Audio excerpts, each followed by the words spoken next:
नमस्कार दर्शकों, मैं हूं नाविका कुमार और आप जुड़ रहे हैं मेरे साथ सवाल पब्लिक का शो पर।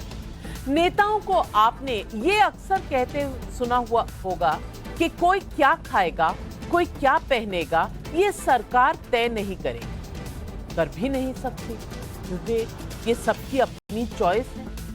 मैं क्या पहनना चाहती हूँ, किस रंग की साड़ी पहनूं, किस तरह का खाना खाऊं, ये मैं तय करूंगी अपने परिवार वालों के साथ। वाकई सरकार तय नहीं करेगी, ये बहुत क्लियर है। लेकिन जब भगवा की बात आती है तो ये सारी समझदारी कहां चली जाती है भाई? भगवा आतंक हो जाता है। भगवा बेशरम का रंग के बाद अब भगवा की पिछड़ेपन के साथ स्टीरियोटाइपिंग की गई है। स्टीरियोटाइपिंग मतलब भगवा पहनने वाला, भगवा को जीने वाला कहीं ना कहीं दिमागी तौर पर पिछड़ेपन का शिकार। कांग्रेस के पूर्व राज्यसभा सांसद हैं हुसैन दलवाई। दलवाई ने निवेश आकर्षित करने के लिए मुंबई गए यूपी के सीएम योगी आदित्यनाथ के भगवा कपड़ों पर तंज कस दिया। दलवाई के मुताबिक भगवा पहनना आधुनिकता की निशानी हो ही नहीं सकती। तो सवाल पब्लिक का आज ये है कि भगवा ही बार बार निशाने पर क्यों है? किसी रंग विशेष को पहनने वाला आधुनिक है या नहीं है, ये कैसे जाना जाता है? क्या भगवा के बहाने हिंदुओं की सहनशीलता मतलब टॉलरेंस, जिसकी बहुत चर्चा हुआ करती है, क्या हिंदुओं की सहनशीलता को टारगेट किया जा रहा है? भगवा पर डिबेट करने वाले नेता राहुल गांधी की टी शर्ट पर सवाल उठाने पर व्यक्तिगत क्यों हो जाते हैं? सवाल सिर्फ इतने नहीं, कई और भी हैं और यही सवाल आज पब्लिक पूछे।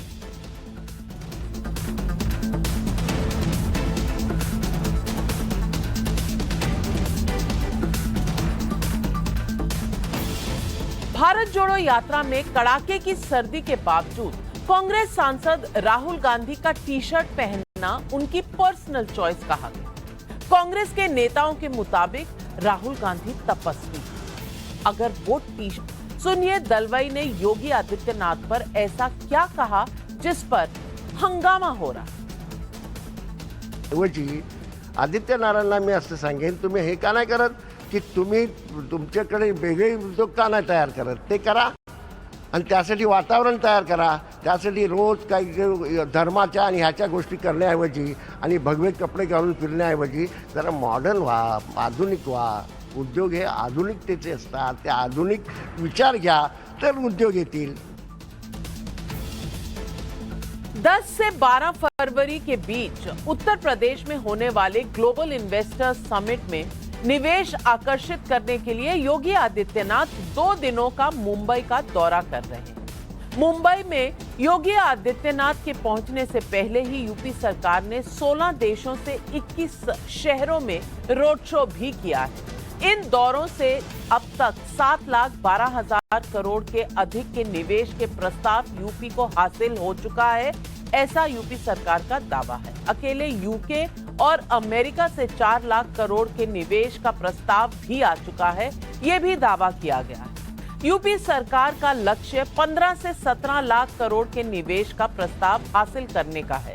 ग्लोबल इन्वेस्टर्स मीट के लिए मुंबई में आज हुए रोड शो के बाद 9 जनवरी को चेन्नई, 13 जनवरी को दिल्ली, 16 जनवरी को कोलकाता, 18 जनवरी को हैदराबाद, 20 जनवरी को अहमदाबाद और 23 जनवरी को बेंगलुरु में रोड शो किए जाएंगे।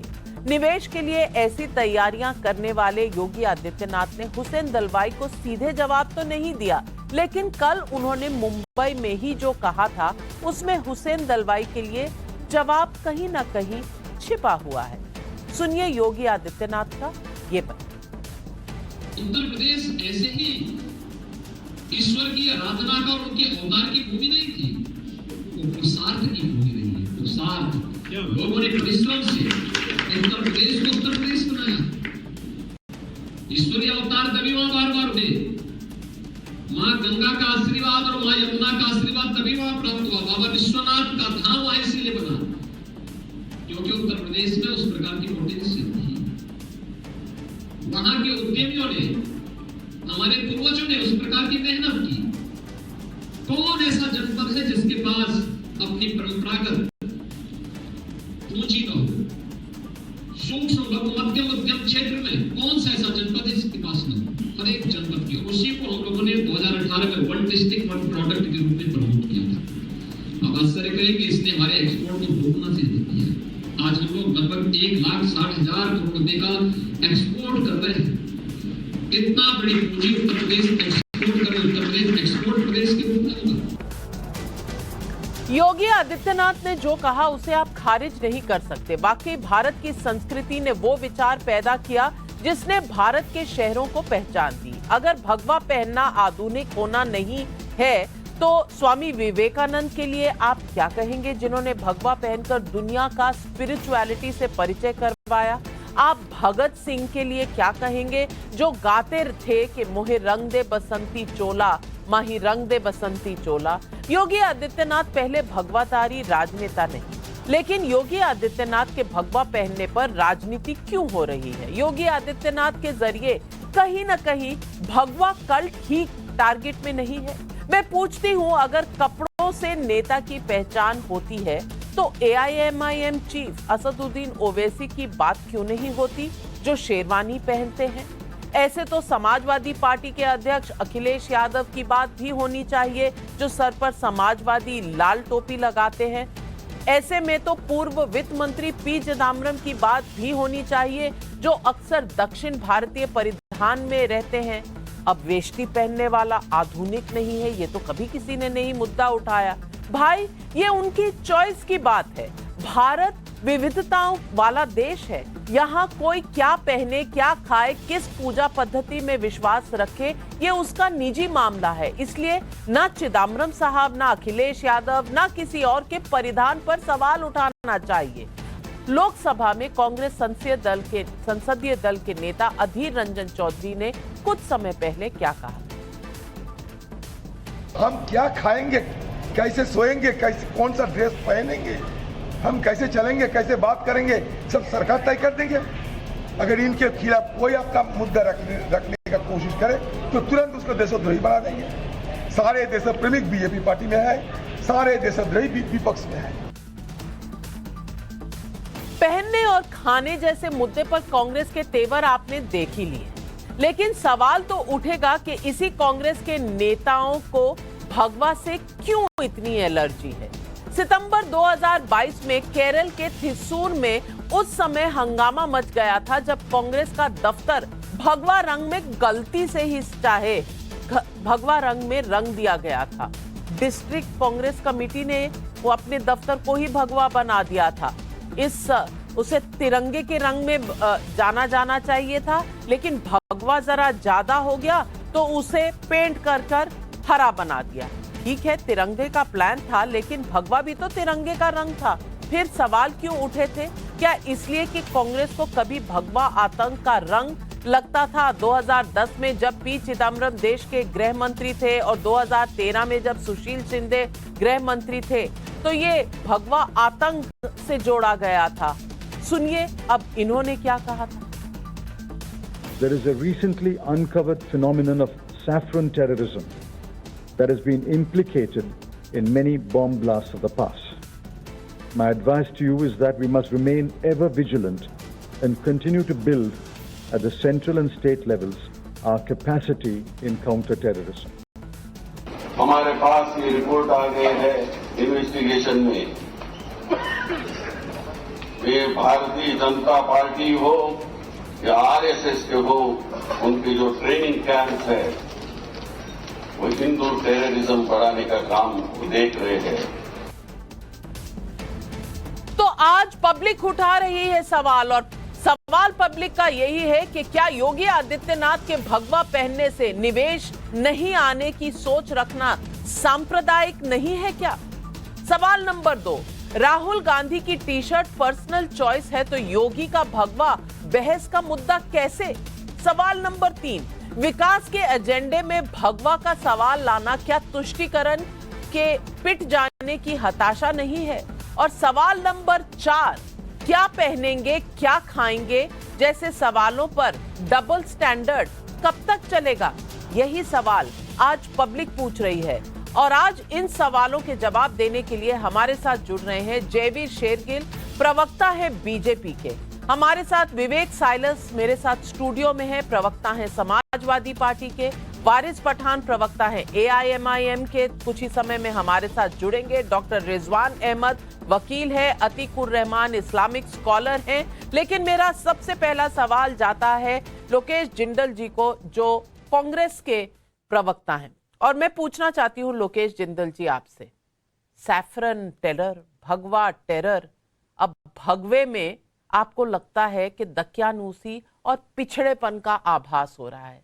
ये कब तक भगवा रंग को टारगेट करके आप अपनी सांप्रदायिकता दिखाते रहेंगे देश को? नाविका जी, अगर कोई वेस्टर्न रॉक म्यूजिक सुनना चाहता है तो वो गिटार पर सुने। कल को वो कहे कि नहीं भाई, मैं तो वीणा में ही और तबले में ही वेस्टर्न रॉक म्यूजिक बजाऊंगा, तो ना तो वो म्यूजिक बना पाएगा और ना ही उस इंस्ट्रूमेंट को ठीक तरह से उसका उपयोग कर पाएगा। आज योगी आदित्यनाथ साहब अगर अर्थव्यवस्था को आधुनिक तौर पर मॉडर्नाइज करना चाहते हैं तो उन्हें समाज को भी आधुनिक तौर पर मॉडर्नाइज करना पड़ेगा। उन्हें स्वयं भी एक मॉडर्निटी, आधुनिकता की ओर कदम बढ़ाने पड़ेंगे। अर्थव्यवस्था के साथ, समाज के साथ, राजनीति के साथ सभी को आधुनिक तरीके से प्रगतिशील होना पड़ेगा। इस तरह का सिलेक्टिव बायस नहीं कर सकते। तो आप कह रहे हैं कि भगवाधारी कपड़ों में वो आधुनिक नहीं दिखते, यानी कि मैं यहाँ साड़ी पहनकर बैठी हूं तो इन्वेस्टमेंट की बात कर ही नहीं सकती क्योंकि मैंने तो साड़ी पहनी है। ये पिछड़ेपन का इससे एहसास होगा सबको। ये जयवीर शेरगिल, कांग्रेस को क्या हो गया है? क्या आधुनिकता मतलब योगी आदित्यनाथ पैंट शर्ट पहनकर जाएं तो आप बात कर सकते हैं इन्वेस्टमेंट की, लेकिन अगर आप भगवाधारी कपड़े पहनकर जाएंगे तो आप इन्वेस्टमेंट नहीं बुला सकते, क्योंकि कोई IT का पार्क तो बनाएगा नहीं उत्तर प्रदेश में क्योंकि मुख्यमंत्री ने भगवा कपड़े धारण किए हुए हैं। ये किस तरह का तर्क दिया जा रहा है? नाविका जी, सबसे पहले तो आपको और पैनलिस्ट को नववर्ष की शुभकामनाएं। दूसरी तरफ देखिए, एक तरफ भारतीय जनता पार्टी का नारा है ना खाऊंगा ना खाने दूंगा। भारतीय राष्ट्रीय कांग्रेस का नारा हो गया ना सीखेंगे ना सुधरेंगे। ऐसे ही भगवे पे वार सन 2019 में श्रीमती प्रियंका गांधी ने किया। लोकसभा का चुनाव का नतीजा आपने देख लिया। फिर 2022 में उत्तर प्रदेश का नतीजा आपने देख लिया। भगवा हम सिखों में भी बलिदान का रूप माना जाता है, तपस्या का रूप माना जाता है। तो भारतीय राष्ट्रीय कांग्रेस भगवे पे वार करना एक सोची समझी चाल है और ये भारत जोड़ो यात्रा का जो नफरत फैलाओ योजना है उसके तहत है, जिसपे मैं विस्तार पे चर्चा करूंगा। मैं वारिस पठान जी, आप हमारे साथ जुड़े, धन्यवाद आपका। लेकिन मैं पूछना चाहती हूं, क्या आपको भी उतनी ही एलर्जी है भगवा से जितनी कांग्रेस पार्टी को है? क्योंकि राहुल गांधी जी जब जा रहे थे सितंबर में केरला में अपनी भारत जोड़ो यात्रा में, तो थिसूर में डिस्ट्रिक्ट कांग्रेस का जो ऑफिस है वो भगवा हो गया था। तो डर के मारे लोगों ने उसको हरा कर दिया कि भाई ये भगवा रंग जो है ये ना नजर आ जाए कहीं। दूसरी तरफ आज हुसैन दलवाई जी कह रहे हैं कि अगर भगवा पहनेंगे तो पिछड़ापन दिखेगा, और यहाँ लोकेश जिंदल जी कह रहे हैं रॉक म्यूजिक में जा रहे हो तो गिटार बजाओ, वीणा मत बजाओ। अब लोकेश जिंदल जी तय करेंगे कि अगर मुझे मॉडर्न बात करनी है, इन्वेस्टमेंट करनी है, तो मैं साड़ी पहनकर आऊं या जैकेट टाई और पैंट पहनकर आऊं। ये किस तरह की चर्चा हो रही है आज देश में? वारिस पठान जी। सबसे पहले तो नविका जी, मैं कांग्रेस का प्रवक्ता नहीं हूं। कांग्रेस के प्रवक्ता बैठे हैं, वो उनके पार्टी के जिन्होंने कहा है उसके बारे में बोल देंगे। अब आपने कहा कि आपको भगवा रंग से इतनी एलर्जी क्यों है? रंग की बात कर रहा हूं मैं, रंग की। मुझे कोई रंग से एलर्जी नहीं है। भगवा रंग जो है, रंग, आप गलत मत लेना इस रंग को। नविका जी, आप और हम जर्दे में भी डालते हैं, बिरयानी में भी डाल के खाते हैं ना, तो क्या एलर्जी होगी क्या? उससे नहीं है। मगर यहां पर भाजपा जब से आई है ना, एक नफरत की राजनीति फैला दी है। हर दिन कुछ ना कुछ। अब रंग के नाम पर देखो कितना बड़ा बखेड़ा लोगों ने खड़ा कर दिया। एक पिक्चर का गाना, बेशरम रंग क्या क्या, वो हमें तो लूट लिया मिलके, वो उस गाने के चक्कर में आज सुबह में देख लीजिए बजरंग दल के गुंडे घुस गए अहमदाबाद के अंदर, जहां भाजपा की सरकार मार्जिन के साथ जीती गुजरात के अंदर, मॉल में तोड़ फोड़ कर दिया, मॉल के ओनर को धमकाया, मगर सब खामोश बैठे, वो उस पर कोई डिबेट भी नहीं हो रहा है। अगर उसी मॉल के अंदर किसी कोने के ऊपर वारिस पठान बैठ के 2 रकात नमाज पढ़ रहा होता साइलेंट, अब तक मेरे ऊपर FIR हो जाता, मुझे जेल में भेजा जाता, मगर खामोशी अख्तियार करेंगे, कुछ बोलेंगे नहीं, उन पर ना FIR होगा ना केस होगा। क्यों? सिर्फ रंग के चक्कर में। अब हमारा देश क्या करे, रंग रंग पे चलेगा। इन भाजपा ने तो एजेंडा बना लिया है 2024 के चुनाव का। इनके मंत्री कर्नाटका के बोलते हैं कि आप बात मत करो विकास की, डेवलपमेंट की, रोड की, सीवरेज की, बात करो लव जिहाद की। अब उसी मुद्दे के ऊपर ये चुनाव लड़ेंगे। बात नंबर 2, इन्हीं की Pragya Thakur member of parliament क्या बोलती है, सब्जी तरकारी काटते छुरी को तेज करके रखो, दुश्मनों की गर्दन काटने में काम आएगा। तो आप क्या गर्दन काटने में, लव जिहाद में, रंग में, इसी के नाम के ऊपर देश को आगे ले जाया जाएगा, चुनाव लड़ा जाएगा, या हमारा देश विकास की बात करेगा, महंगाई दर की बात करेगा, पेट्रोल डीजल गैस के जो भाव बढ़ रहे हैं उसकी बात करेगा, हमारा देश बात करेगा जो 2 करोड़ युवा रिजवान अहमद साहब, वारिस पठान जी को देश की विकास की बहुत चिंता है, लेकिन देश के विकास की बात करने वाले उन पर टिप्पणी नहीं करेंगे, क्योंकि जिन्होंने कहा कि भगवा पहनकर देश का विकास नहीं कर सकते क्योंकि ये तो मॉडर्न है ही नहीं, उस पर टिप्पणी नहीं करेंगे, लेकिन बात करेंगे सब बाकी चीजों की। अहमदाबाद में क्या हुआ, और मैं आपको बता दूं वारिस पठान जी, हमने उस पर भी डिबेट किया था। बिल्कुल कौन किस पिक्चर में किस तरह का गाना रखे या कौन किस तरह के कपड़े पहने, ये उनकी आजादी है, इस पर बिल्कुल भी बजरंग दल की बात नहीं होनी चाहिए, क्योंकि ये बात चॉइस की है, क्रिएटिव फ्रीडम की है। मैं किस रंग की साड़ी पहनूं ये मेरी चॉइस है, लेकिन कहीं ना कहीं आपने भी कह दिया कि ये भगवा रंग तो कहीं ना कहीं प्रॉब्लम है। और रिजवान अहमद जी, ये भगवा रंग जब तक बिरयानी में है तब तक तो ठीक है, लेकिन भगवा रंग की जरा सोच विचार हो तो इनको प्रॉब्लम हो जाती। जी शुक्रिया। जय हिंद, वंदे मातरम। भगवे रंग की बिरयानी जर्दा, इस तरह की बेतुकी बात करना भगवे के पीछे जो संस्कृति है भारत की, उसका अपमान करना है। तो अगर कुछ अच्छा नहीं बोल सकते तो भगवे को जर्दे से, बिरयानी से, इन चीजों से ना मिलाओ। उसके पीछे बहुत त्याग है, तपस्या है, भारत का इतिहास है जो रज़ाकरों में नहीं पढ़ाया जाता, पर हमें उत्तर प्रदेश में हमारे माँ बाप ने पढ़ाया था। पहली चीज तो उसका अपमान ना करो। दूसरी बात, मैं आज अपना सारा समय कांग्रेस के प्रवक्ता को दूंगा। उन्होंने कहा कि बदलते समय के साथ हमारे लीडरशिप को भी मॉडर्न होना पड़ेगा, आधुनिकीकरण होना पड़ेगा, ये चीजें छोड़नी पड़ेंगी। मेरे कांग्रेस के साथी, बस मैं इतना चाहता हूं, अपने मुंह से एक बार बोल दें कि आधुनिक होने के लिए, प्रगति के लिए, उन्नति के लिए मुसलमान औरतों को भी हिजाब और बुर्का छोड़ना चाहिए। बस मेरे भाई इतना बोल दो, मेरा जीवन सफल हो जाएगा। मैंने सारा अपना वक्त तुमको दिया। चलिए लोकेश जिंदल जी। बिल्कुल बिल्कुल, प्रगतिशील होने के लिए मैं तो कहता हूं मुसलमान औरतों को खुद ये निर्णय लेना होगा कि वे किस तरह का जीवन शैली व्यतीत करना चाहती।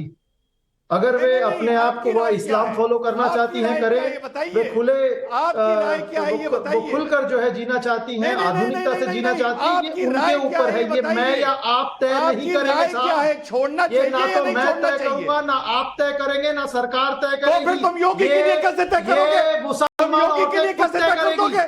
आप योगी के लिए कैसे तय करोगे?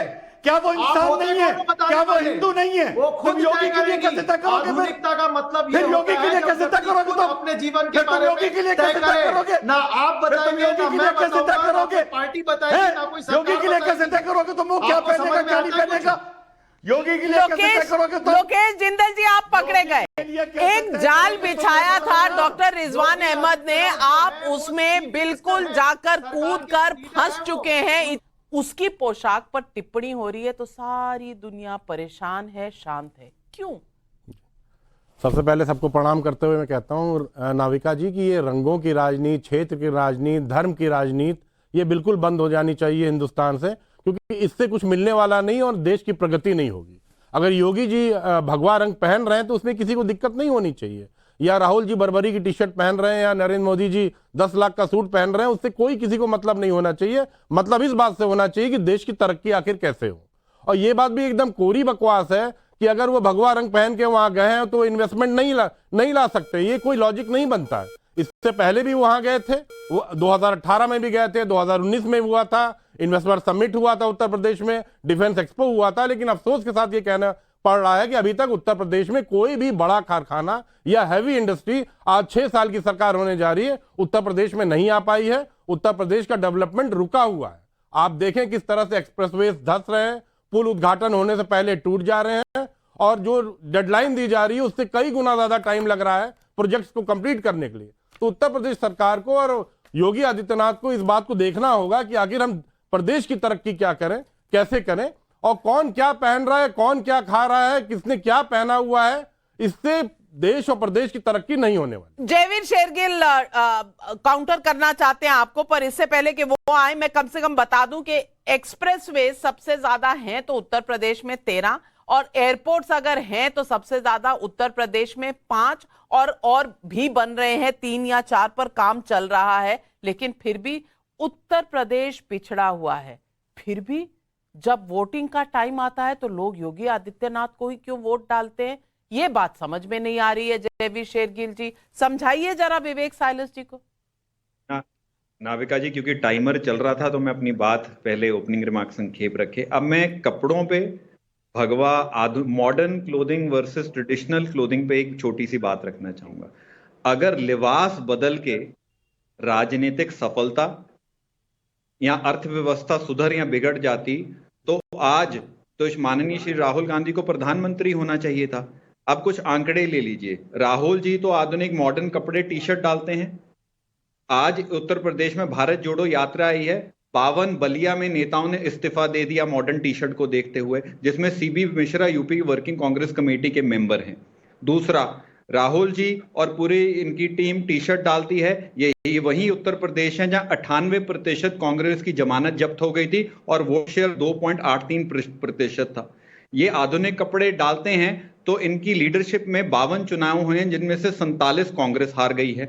ये मॉडर्न टी शर्ट डालते हैं तो आज कांग्रेस में 400 से 60 नेता छोड़ के चले गए हैं, 222 इलेक्टोरल कैंडिडेट छोड़ के चले गए हैं, 177 एमपी और एमएलए छोड़ के चले गए हैं। तो ये टी शर्ट का कमाल खेल लीजिए। आज आप भारत जोड़ो यात्रा में टी शर्ट ट्रैक सूट डाल के चल रहे हैं। सन 2022 में 7 राज्य चुनाव हुए हैं जिसमें से कांग्रेस का खाता 1 में खुला हुआ है। 3 नवंबर को 7 बायपोल की चुनाव की घोषणा हुई थी जिसमें से तेलंगाना और आदमपुर एक था। तो टी शर्ट ट्रैक सूट डालने वाले तेलंगाना जो सीट कभी 37,000 वोट पे जीते थे वो तीसरे नंबर पे आ गए। तो आज मैं तो कहूंगा वक्त आ गया है शायद कांग्रेस लीडरशिप और खासकर के श्री राहुल गांधी को और वो जो नेता जिन्होंने टिप्पणी दी है उनको भी टी शर्ट डाल के शायद लिबास बदल लेना चाहिए। कोर्ट में क्या पहन के जाते हैं बताएंगे आप हमें? शायद लोकेश जिंदल जी बीच में मत करिए, आपको काउंटर करना है, मैं समय दूंगी ना, कम से कम बात तो कह लेने दीजिए। और आखिरी चाहे टी शर्ट ट्रैक सूट वही है, भारत जोड़ो यात्रा वो सेकंड सेगमेंट में आपकी चर्चा है उसमें कहूंगा, पर टी शर्ट डाल के ही 18 फ्लोर लीडर को न्योता दिया था। टी शर्ट ट्रैक सूट देख के 18 में से सिर्फ 2 नेता हैं, उद्धव ठाकरे जी और स्टालिन जी। ममता बनर्जी कहती हैं Rahul where is UPA now, Rahul Gandhi ji अभी बच्चे हैं।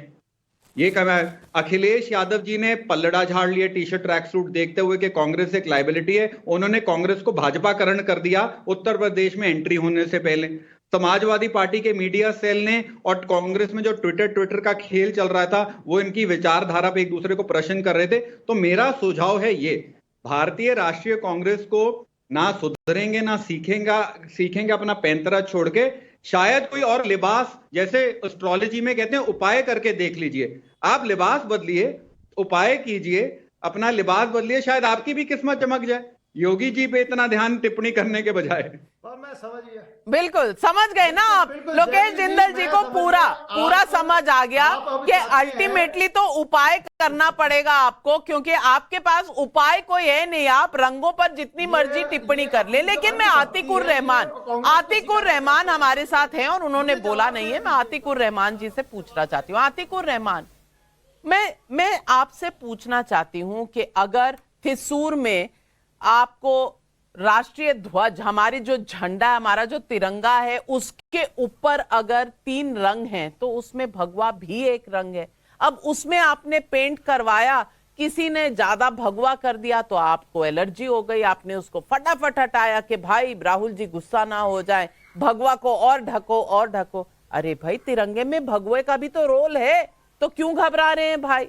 लेकिन नहीं, वहां पे एलर्जी साफ नजर आ रही है। सैफरन टेरर, भगवा, आतंकवाद, ये आप सुनते हुए पिछले 12 सालों से आपके कान पक गए होंगे। आज तक भगवा आतंकवाद किसी ने प्रूव नहीं किया, लेकिन वहां भी एलर्जी। और अब भगवा पहनने वाले पिछड़े हो गए। आप मुंबई में रहते हैं, आप स्कॉलर हैं, मुझे बता दीजिए कि कोई संबंध है क्या मॉडर्निटी पे, आज की आधुनिकता पर और रंगों के बीच में?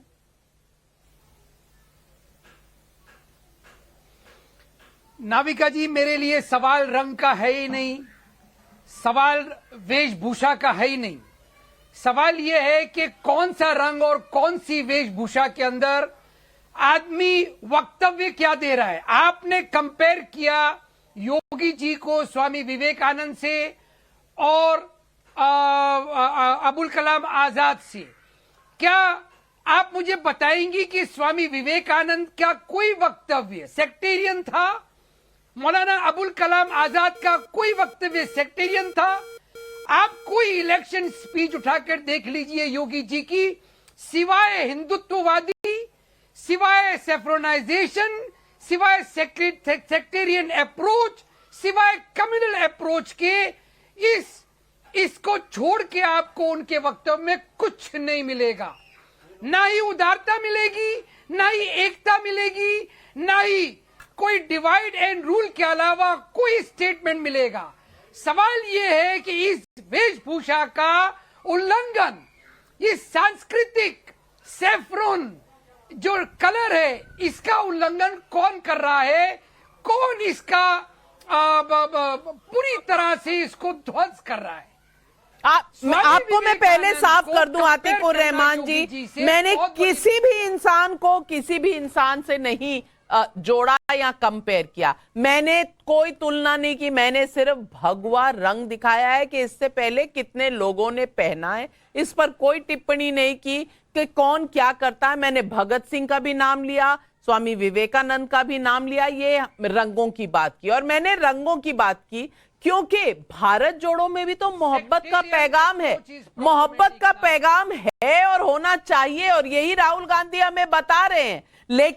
लेकिन मोहब्बत के पैगाम में ये भगवा, मॉडर्निटी, आधुनिकता और पिछड़ेपन की बात आई कहां से आई? जयवीर शेरगिल जी।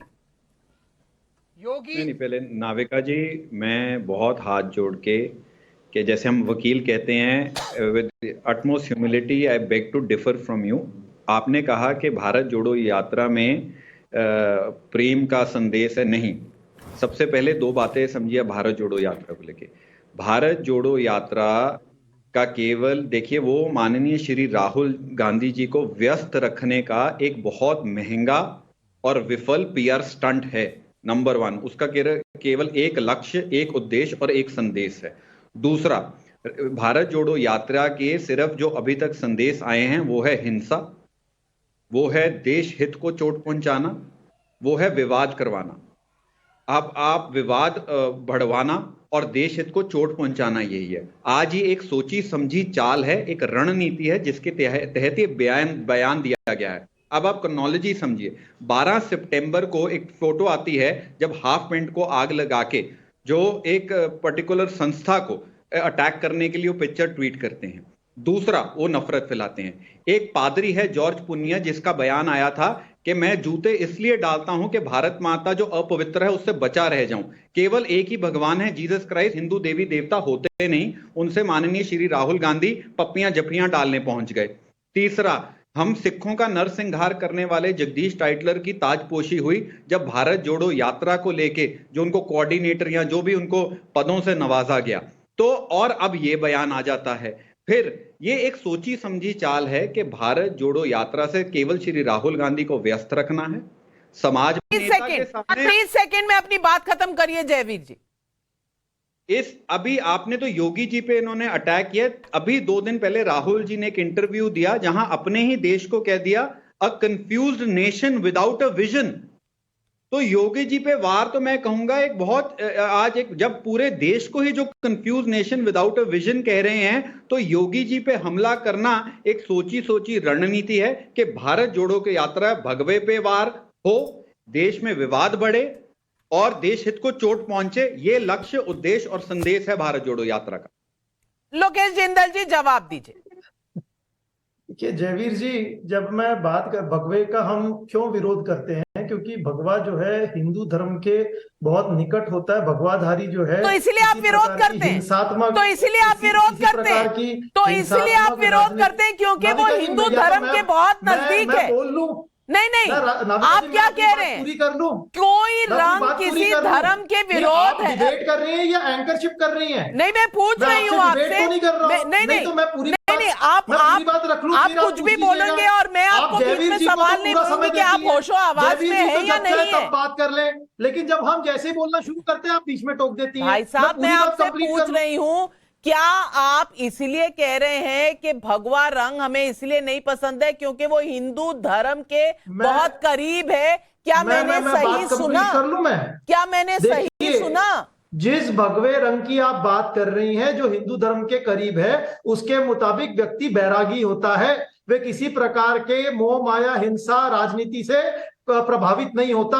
अब हम आधुनिकता की बात करते हैं। आधुनिकता में यूज क्या होता है? फॉसिल फ्यूल होता है। फॉसिल फ्यूल क्या होता है? जो मृत जीव होते हैं उनका निकाला हुआ फ्यूल होता है। एग्रीकल्चर में फर्टिलाइजर होते हैं। ये जो चीजें होती है, इसके थ्रू आप क्या बैराग की तरफ जा रहे हैं या फिर आप माया की तरफ जा रहे हैं? ये कैसी वेशभूषा है भाई? श्रीनेत जी जो प्रवक्ता है कांग्रेस की, उनका ट्वीट दिखा देती हूं और आप देख लीजिए कि उनके ट्वीट में भगवे के बारे में क्या कहा गया है कि अगर आप बीजेपी को वोट दोगे तो आपका फ्यूचर ये होगा, और भगवा का जो आपका एलर्जी है वो सीधा नजर आ रहा है। रिजवान अहमद जी, क्या मैं गलत समझ रही हूं इस ट्वीट में जो लिखा गया है? इसका मैसेज क्या है? जी नाविका जी, देखिए ऐसा है, आप जानती हैं I am not a political commentator. Political commentary में मैं कभी नहीं आता हूं, लेकिन कभी कभी मजबूर हो जाता हूं अपनी बात रखने के लिए। चलिए मान लिया कि बीजेपी रंग की भगवे की राजनीति कर रही है। चलो अब देखते हैं कांग्रेस किसकी कर रही है। भैया उनके बाल और उनकी नाक इंदिरा जैसी है तो हमको इंदिरा मिल गई। अरे यार, भगवे की राजनीति कम से कम इस थ्योरी से तो बेटर है कि क्योंकि प्रियंका की नाक इंदिरा जैसी है तो हमें इंदिरा मिल गई। पूरे भारत जोड़ो यात्रा में फोकस पता है कहां है? ना फॉरेन पॉलिसी पे है, ना चाइनीज पॉलिसी पे है, ना पाकिस्तान पॉलिसी पे है, ना अलगाववाद पर है। फोकस जानती हैं आप कहां है? भैया राहुल को ठंड नहीं लगती। अरे यार, ठंड तो उर्फी जावेद को भी नहीं लगती ना, तो उसको कांग्रेस का महिला विंग का अध्यक्ष बना दो। मतलब अरे मेरे भाई, मेरा नाम रिजवान है, मैं बोल रहा हूं, तुम्हारे पेट में दर्द काहे हो रहा है यार? तुम्हें क्या कांग्रेस में तमीज नहीं सिखाई गई क्या? अरे जब मैं बोल रहा हूँ तुम्हारे पेट में दर्द काहे हो रहा है? लोकेश जी बोल तो लेने दीजिए। तुम्हारे पेट में दर्द काहे हो रहा है? चुप रहो, होल्ड करो। अब आप सुनिए, ठीक? तो एक मैंने नाम प्रपोज कर दिया ठंड के हिसाब से, राष्ट्र महिला अध्यक्ष उर्फी जावेद। अब आगे चलो। अभी शेरगिल भाई ने एक बात बोली कि आप लोग अपना लिबास बदल लो। शेरगिल भाई, with due respect, I do not agree with you. ये लिबास ही तो कमबख्त इनकी गले की हड्डी बन गया है। ये भगवा पहनते हैं तो इनका मजाक उड़ता है, ये भगवा नहीं पहनते तो लोग इन पे सवाल उठाते हैं। हजूर, बहुत देर कर दी आपने आते आते। काश आपने 1980 से लेकर 2010 तक भगवे का सम्मान कर लिया होता, जालीदार टोपी से थोड़ा दूर हो गए होते, तो शायद 2014 में नरेंद्र मोदी प्रधानमंत्री बनते ही ना। आज आपको भगवा प्रेम नजर आ रहा है क्योंकि आपको पता है कि बिना भगवा प्रेम के आप देखो एक बात तो तय है, से इतनी नफरत आपको वर्बल डायरिया है, मैं बता दूं। नहीं, आपको वर्बल डायरिया है, मैं बता दूं। टोपी आपस में अलग अलग क्यों दिखती नहीं है? नहीं, हमें तो दोनों एक जगह दिखते हैं। मुद्दे पर वापस आते हमें तो कोई हैं। फर्क नहीं दिखता तो।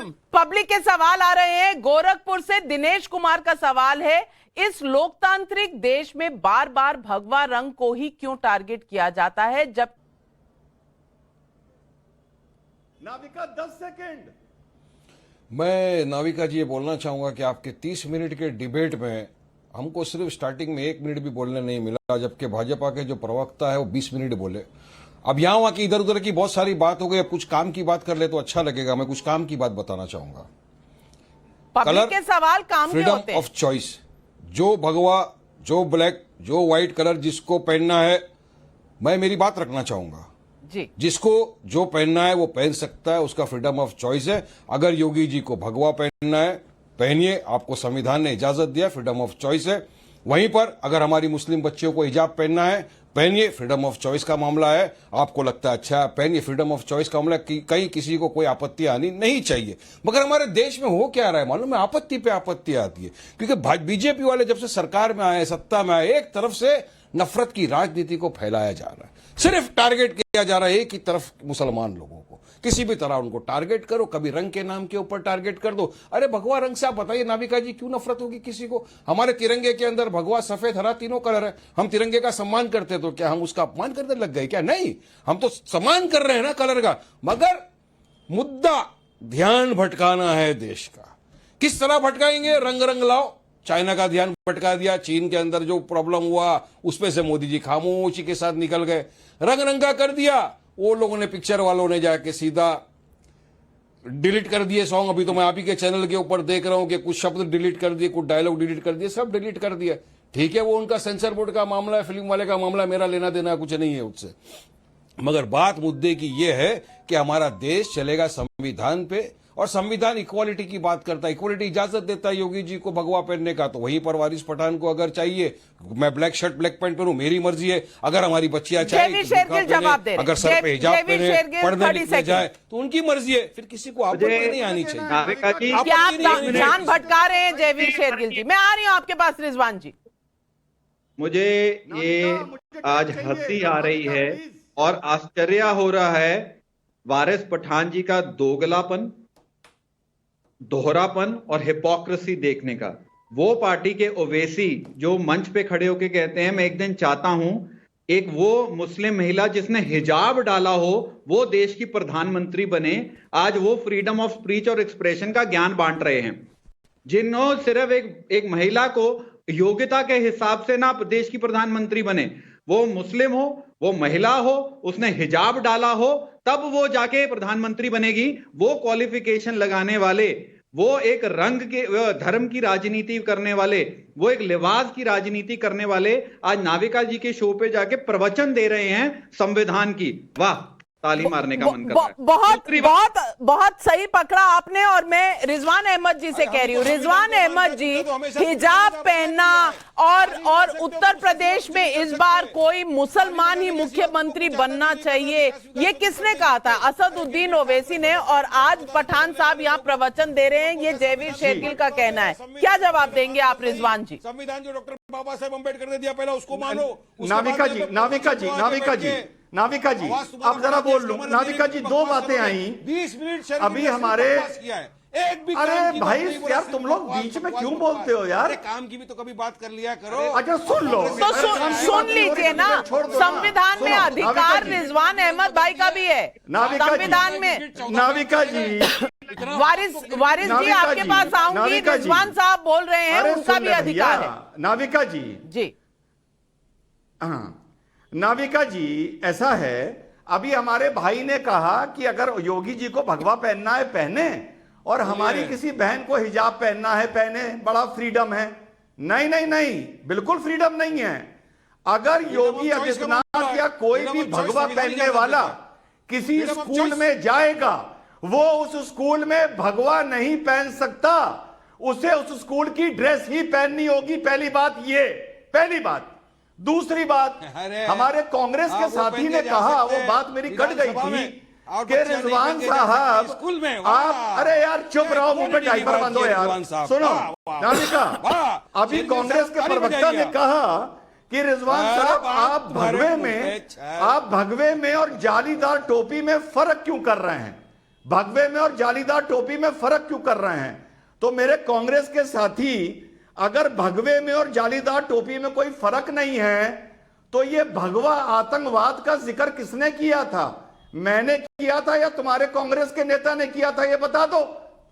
बिल्कुल। और ये सवाल के साथ पब्लिक के दो सवाल है। सुदर्शन देहरादून से और अन्नू पवार दिल्ली से पूछ रही हैं ये सवाल। आइए सुनते हैं पब्लिक के सवाल।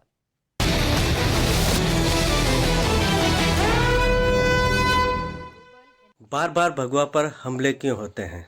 क्या हिंदू सहनशील है?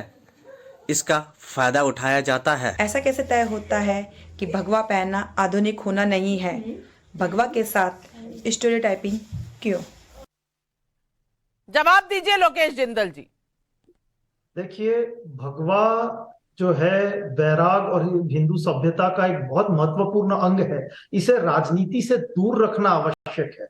भगवे में कहीं नहीं, कोई भी आप मुझे शास्त्र बता दीजिए, कोई भी वेद का या किसी भी प्रकार का आप मुझे शास्त्र बता दीजिए जहां पर लिखा है कि भगवाधारी जो है राजनीति या फिर आधुनिकता या फिर माया के किसी भी क्षेत्र के अंदर इन्वॉल्व होता नहीं।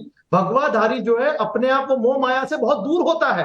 हम तो ये कहते हैं कि जो भगवाधारी है क्यों भगवे का मजाक उड़ाते हैं, क्यों इससे राजनीति करते हैं। ये भगवे की सैंक्टिटी को भगवे तक रहने दीजिए, इससे अपने माध्यम को की पूर्ति मत कीजिए, इसे राजनीति में मत लाइए। हमने भी बसंती चोला भगवा चोला पहना है और हम मोह माया राजनीति से कहीं दूर नहीं है। और विवेक साइलेश जी, ये कहाँ लिखा है कि मुख्यमंत्री बन सकता है कोई जनता के वोटों से, लेकिन इन्वेस्टमेंट मांगने, निवेश मांगने के लिए भगवा पहनकर नहीं जा सकता? ये कहां लिखा हुआ है? क्या उत्तर प्रदेश के लोग इसीलिए पीछे रहेंगे, नौकरियों से वंचित रहेंगे क्योंकि मुख्यमंत्री भगवा पहनते?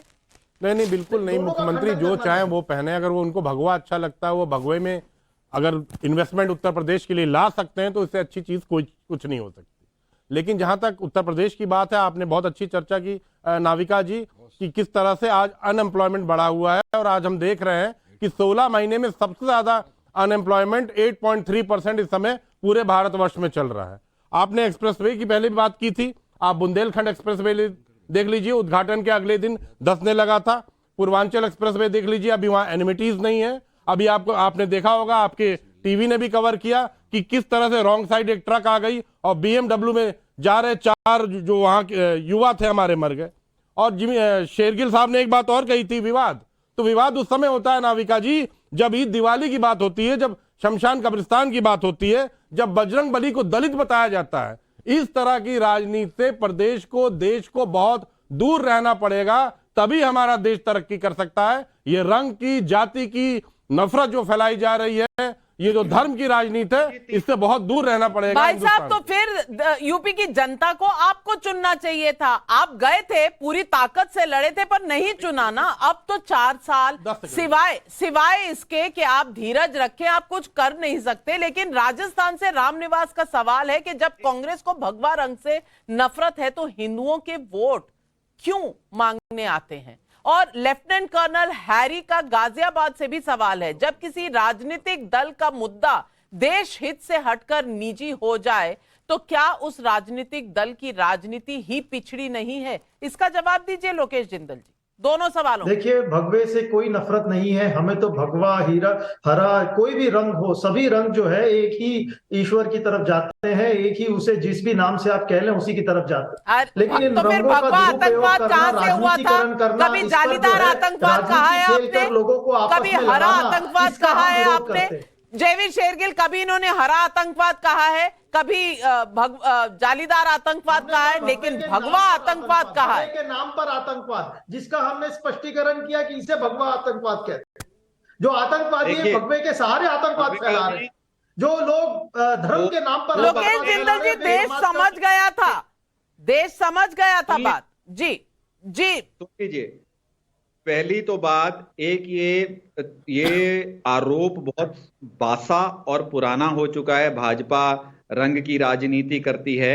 ये एएमआईएम के प्रवक्ता और कांग्रेस के प्रवक्ता दोनों को बोल देता हूं, जनाब आप 100 सीटों पे लड़े थे उत्तर प्रदेश में, ओवैसी साहब 99 पे जमानत जब्त हो गई थी।